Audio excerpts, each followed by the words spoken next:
Hola, bienvenidos a 20 minutos en la palabra. Meditamos hoy Primera de Pedro, capítulo 2, versículos 11 y 12. Hijos de Dios conviviendo con un mundo pagano. Para introducirlo me gustaría que pensáramos por un momento en lo que constituye una cultura o un estilo de vida. Basta a veces con unas pocas imágenes en televisión de cómo era la televisión hace 30, 40 años para que nos demos cuenta de cómo ha cambiado la vida, de cómo los deseos, la forma de comportarse, cómo las costumbres, la vestidura es tan diferente. Si hablamos de la tecnología, unos pocos años ya son suficientes para que identifiquemos que algo está pasado de moda. Pero nosotros como creyentes, ¿cuál debe ser nuestro estilo de vida en medio de un mundo pagano que no conoce y no quiere conocer a Dios? Es importante que nos hagamos una imagen de las personas a quienes Pedro escribe. Pedro está escribiendo en general a los dispersos en Asia, Bitinia, Capadocia, Galacia. Pedro no está escribiendo ni a una generación en particular, ni a ancianos, jóvenes, maduros, niños. No, Pedro está escribiendo a todos. Pedro está escribiendo no a una geografía, no a un barrio, no a un país siquiera, sino una zona amplia, una conducta que también es aplicable para nosotros. Las personas que leían la epístola de Pedro podían ser de diferente trasfondo. Quizás habían conocido al Señor cuando estaban en Jerusalén. Quizás tuvieron la oportunidad de conocer a Cristo en esos días preciosos cuando la Iglesia perseveraba en la doctrina de los apóstoles todos los días, cuando comían con alegría, sencillez de corazón, cuando nadie decía ser suyo lo que poseía, sino que lo daba por el bien común. Pero esos momentos ya pasaron. Ahora estaban dispersos. Quizás casi una generación de creyentes había pasado y eso solo eran recuerdos. Pedro está escribiendo a personas que a lo mejor no vivieron esa primera iglesia, pero sí que participaron de esos años cuando los apóstoles predicaban y les acompañaban esos milagros que confirmaban su mensaje como autoridad, como palabra de Dios. Vemos en los últimos años, por ejemplo, del apóstol Pablo, que Pablo habla de Epafrodito estando enfermo hasta la muerte, cercano a la muerte. O vemos cómo Timoteo tenía continuas enfermedades. Vemos que quizás los milagros no fueron tan notorios, tan sobresalientes como en un principio en la iglesia. Esta era la generación.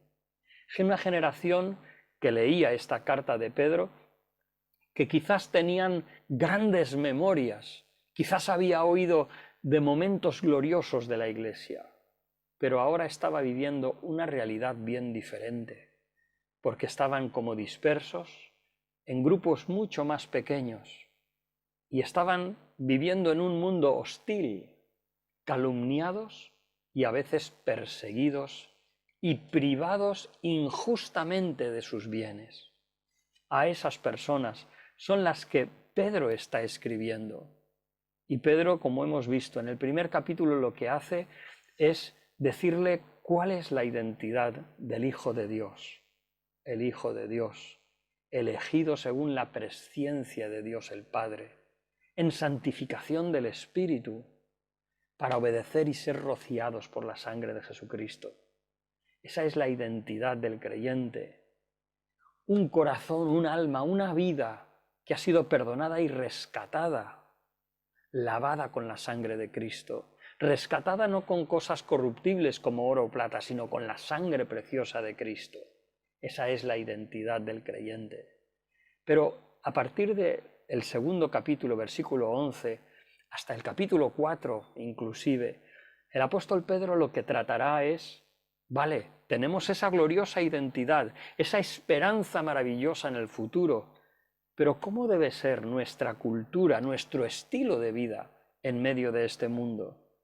Y Pedro escribe, amados, yo os ruego, como a extranjeros y peregrinos, que os abstengáis de los deseos carnales que batallan contra el alma, manteniendo vuestra buena manera de vivir entre los gentiles, para que en lo que murmuran de vosotros como malhechores, glorifiquen a Dios en el día de la visitación al considerar vuestras buenas obras.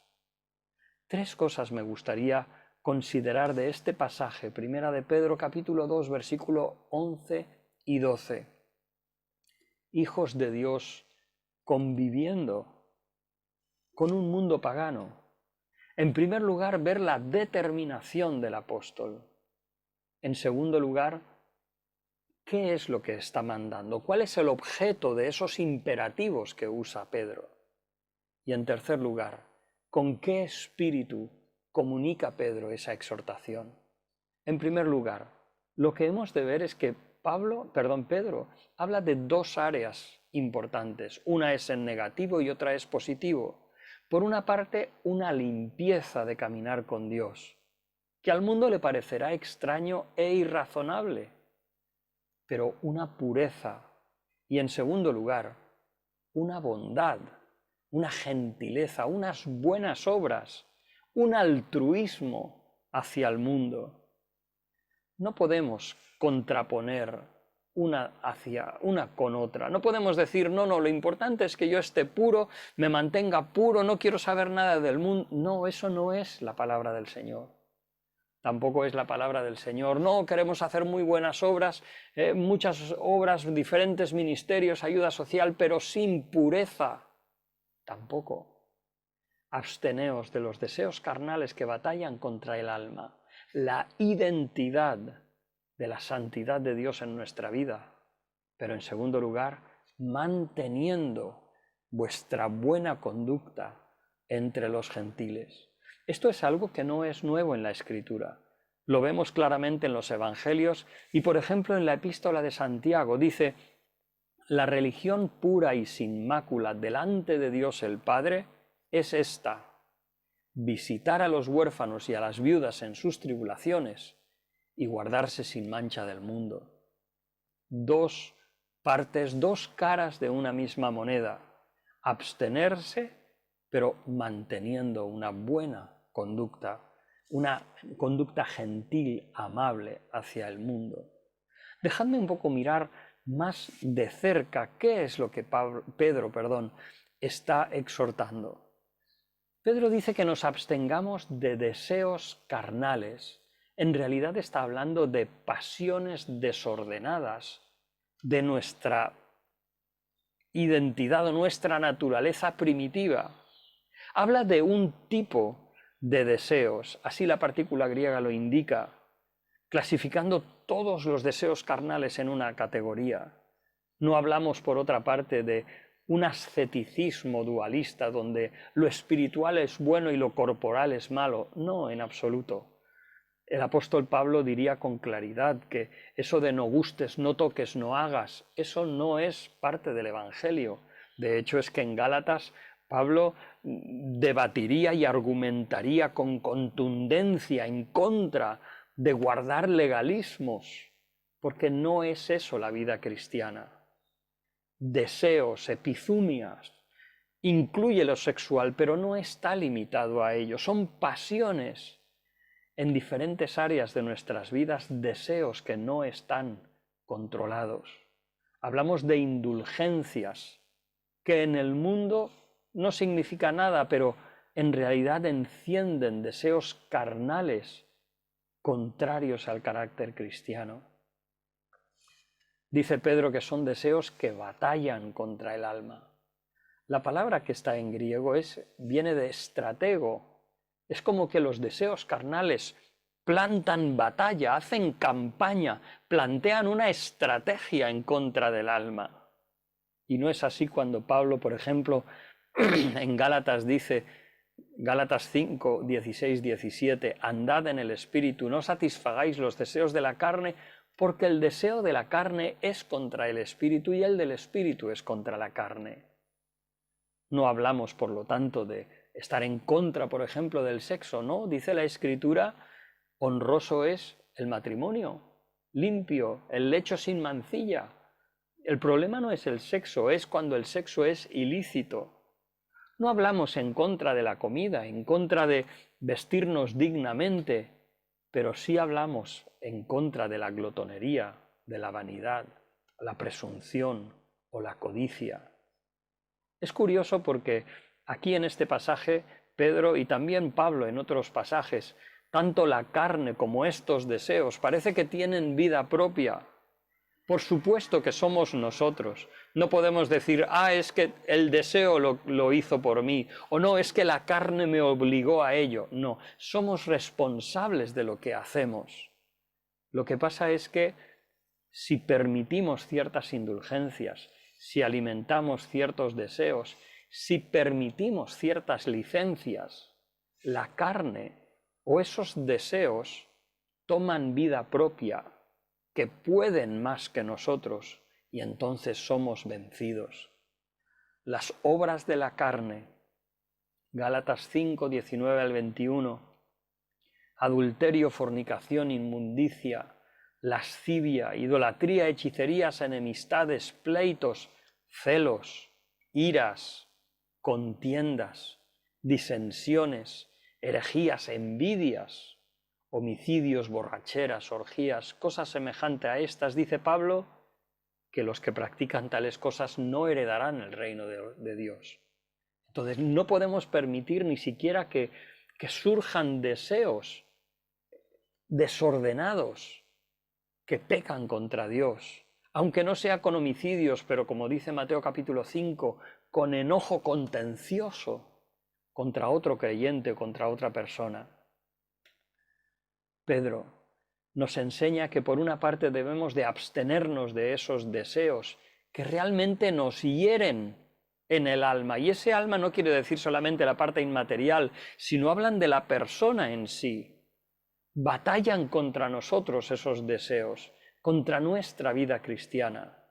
Pero por otra parte debemos mantener una buena conducta, una amabilidad, una gentileza que contrasta con nuestra vana manera de vivir, en 1 de Pedro capítulo 1 versículo 18. Y aún dice Pedro, manteniendo vuestra buena manera de vivir. ¿Por qué habla de mantener? Porque en realidad las personas que no conocen a Dios y que se vuelven hostiles hacia el Evangelio, murmuran o calumnian del creyente lo que no conocen como si fuera un malhechor. Y esto fue una realidad.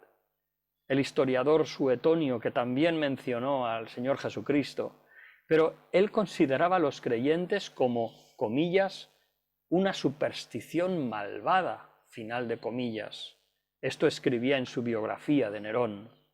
Tácito, otro historiador igualmente, en sus anales, lo que decía es que el cristianismo era una superstición peligrosa y una raza detestable por sus prácticas malvadas. Y a lo mejor dices, ¿qué prácticas malvadas?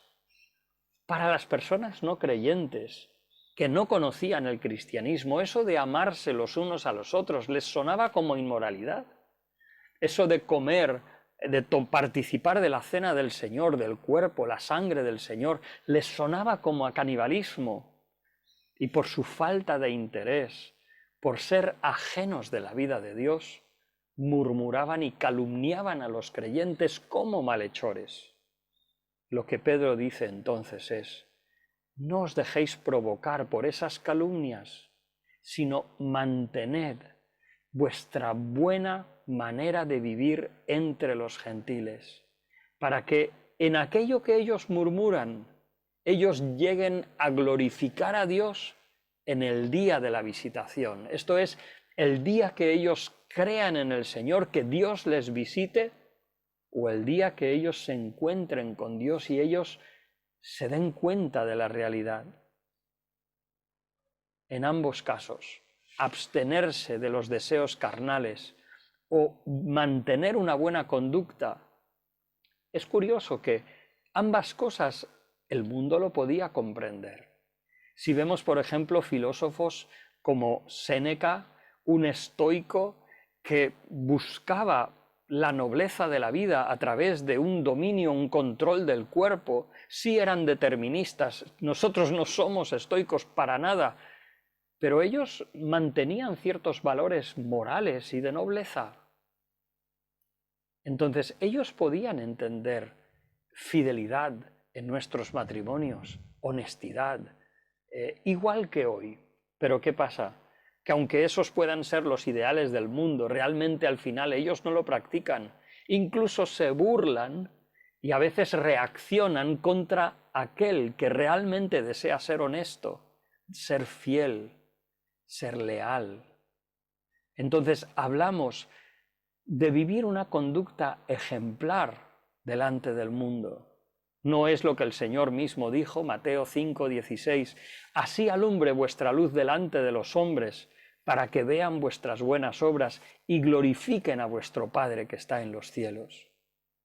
Entonces, esto debe calificar esta santidad que Pablo habla y debe también calificar nuestras buenas obras. Ambas cosas el mundo debería entender. Sí, sabemos que tienen prejuicios hacia los creyentes, sabemos que a lo mejor a algunas personas les sonamos como sectarios, como fanáticos, pero ¿qué piensan tus vecinos de ti? Espero que si hay personas que no conocen al Señor, quizás puedan decir, esta persona es un poco rara, demasiado obsesionada con Dios, pero que puedan decir, no, en el fondo son buena gente, te puedes fiar de ellos. El apóstol Pedro, y para terminar, dejadme meditar en el espíritu con que Pedro habla a los creyentes. En primer lugar, habla de amados. 8 veces en esta epístola Pedro habla a los creyentes como amados. Y eso expresa el tono que debe caracterizarnos cuando compartimos la palabra, cuando enseñamos. Y dices, no, lo que hay que hacer es mandar, exigir.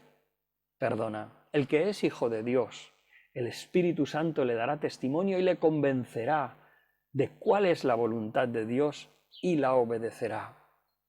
Amados, dice Pedro, os ruego. Y dice como a extranjeros y peregrinos. Ya se mencionó extranjeros en el capítulo 1, versículo 17, y también peregrinos en el capítulo 1, versículo 1. Hablando de el creyente como una persona que no está en su tierra, no está en su nación y tampoco considera el lugar donde está como su hogar. Parafraseando, Pedro ruega como residentes ajenos al país y como extranjeros que están de visita. Si pensamos en tantas personas como están fuera de su país, quizás podemos reflexionar sobre qué significa que como creyentes vivamos en este mundo como extranjeros y peregrinos. Hay un artículo que leí que hablaba de cómo los inmigrantes, personas que viajan a otro país para desarrollar una vida mejor, quizás legítimamente, a veces no entienden lo que les rodea y se frustran, cómo su autoconfianza disminuye. Y no es así a veces como creyentes que podemos no entender cómo vive el mundo y a veces podemos frustrarnos y podemos perder nuestra seguridad cuando hablamos del Señor hacia la gente. Decía este artículo que las emociones se multiplican por 1000, que a veces el inmigrante se siente solo, difícil de integrarse en ningún grupo y se cuestiona a veces si realmente era lo que esperaba cuando se trasladaba a otro país. ¿Nos sentimos así como creyentes, solos, difícil de integrarnos? Hasta cierto punto es normal. Dice este artículo que el dinero se convierte en protagonista de la vida. Dice también interesantemente que la persona que a veces migra a otro país pasa de ser un turista a un hater, alguien que odia las costumbres de las personas que le rodean. Nosotros como creyentes no podemos llegar a eso. No podemos permitirnos el lujo de desarrollar una animosidad en contra del mundo que nos rodea, porque la voluntad de Dios es que ninguno perezca, sino que todos procedan al arrepentimiento. Aquí Pedro les expresa cómo deben vivir como extranjeros y peregrinos. Como conclusión, ¿cómo es tu estilo de vida en el mundo? Pues lo que Pedro nos enseña es que debemos vivir vidas ejemplares, y vidas ejemplares de una manera que el mundo puede entender. Aún el mundo puede entender lo que es honesto, lo que es leal, lo que es puro, lo que es sin malicia. Y por supuesto el mundo puede entender lo que es gentileza, amabilidad y buenas obras. Es cierto que la sociedad mira con más atención y sentido crítico al creyente, y es fácil criticar a los evangélicos o la Iglesia, pero nosotros debemos abstenernos de esos deseos carnales que batallan contra el alma y mantener nuestra buena conducta. Este pasaje excluye cualquier espíritu o deseo de venganza contra el mundo. Este pasaje que hemos leído argumenta por un estilo de vida que sea ejemplar delante de las personas, algo que vemos en diferentes pasajes de la Escritura. Termino con una pregunta que he hecho antes. ¿Qué dicen tus vecinos de ti? ¿Qué dicen tus compañeros de trabajo? Pensemos en esto. Mantengamos un corazón puro. Mantengamos nuestros deseos en el impulso del Espíritu Santo, viviendo no solamente lo espiritual, sino aún lo carnal, como viviría Cristo aquí, no indulgiendo, no dándonos licencias de lo que nos podemos permitir, sino manteniendo un dominio propio, pero luego también manteniendo una generosidad, amando a nuestros enemigos, orando por aquellos que nos persiguen y nos ultrajan, manteniendo nuestra buena conducta delante de los hombres, delante de los incrédulos, para que en aquello que nos calumnian como malhechores, glorifiquen a Dios en el día de la visitación.